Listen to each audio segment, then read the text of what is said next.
Then some last words on oral vaccination and the antibiotic-free window, but gel administration. And I think this is what we see now, and it's been done with the work from Pipestone, from Joel Nurm, together with Fernando Leiter in the US, that they start just exploring the way of the underlying gel, and in a very pragmatic way. So we have the gel, we mix it, and we use power drills with a paint mixing blade to reconstitute the gel. It takes you a few minutes to mix the gel in this way. If it's reconstituted, we add the vaccine to the gel, we mix the gel in, and by the tank sprayer, we apply the gel on those farrowing crates, on those surface areas. If there are fully slatted floors, we can use cardboard plates or some feeder cups that you can install in the farrowing crates. It's labor saving compared to picking up pigs, 10-15 cents of labor per pig, that we now go to 2-3 cents per pig by just using the gel, which is stress-free for both for the pigs, but also for the farm workers. And now we have, for the first time also, it's licensed to be used, enterosol ileitis, that we can use in Thailand, but also in South Korea, that we have licensed this way. We are working on this to go to other countries as well, to have this as a licensed procedure to vaccinate the animals.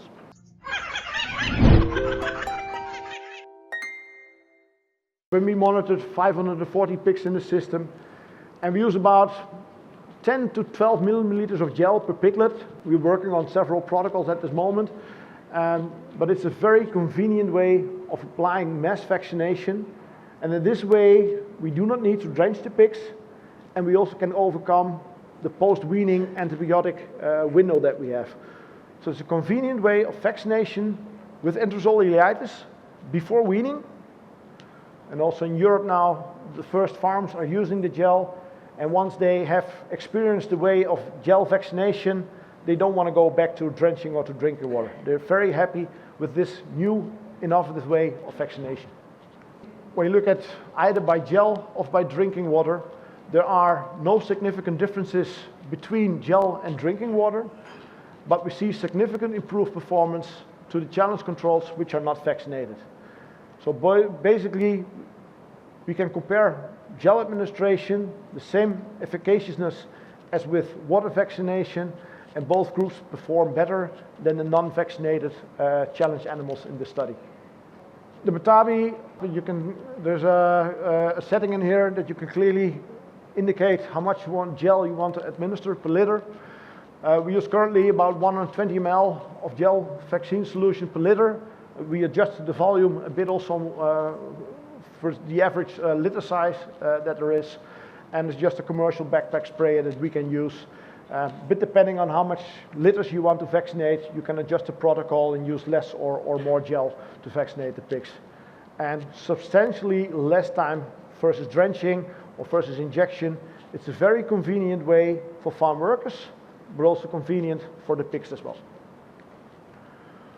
So in summary, I think gel is a vehicle, and what we believe from Boehringer, we see the future for mass vaccination more on going into these trends in easy, stress-free vaccination of the pigs. But also, of course, it should come back into the economy of your farm to justify those investments of vaccinations, of course.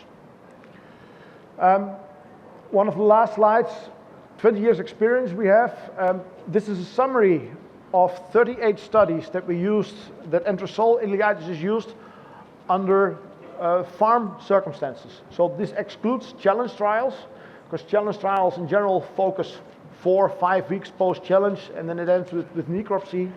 These studies are commercial trials, the implementation of enterosol ileitis on the farm, and looking at the efficaciousness on the economy of total pig production until slaughter.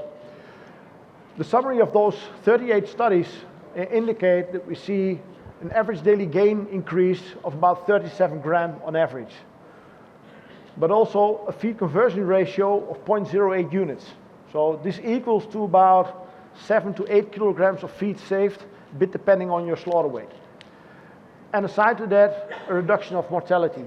And when you do the economy of this one, and it will depend a bit on your market circumstances, how's the feed price, what is the profitability of the pigs. But for instance, average daily gain, it will be an advantage of 50 cents to €1.50, depending on the market circumstances. The feed conversion ratio, we know it's always important. It's about €2, €2.50 that you can save on the feed used, especially, of course, more important with higher feed prices, but still with the feed prices of nowadays, it's always important to manage your feed conversion ratio.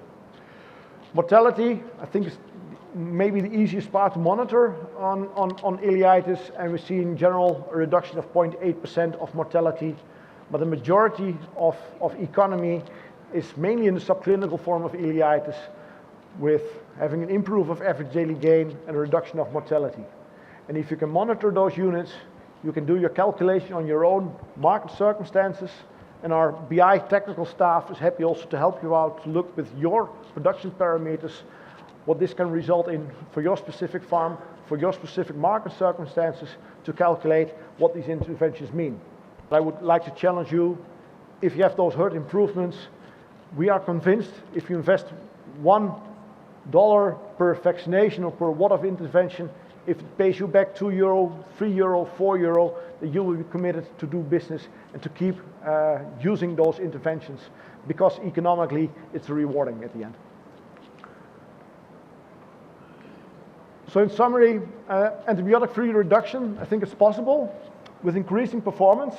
Gel vaccination, it's easy and effective, and it can help reducing antibiotics as well, but the most important driver, the economy behind, and end result can boost performance, especially also with low antibiotic use for the future. And we see more and more growing for also bacterial control with vaccines over the viral vaccines that we already use a lot in all the markets. So, kop en krop, thank you.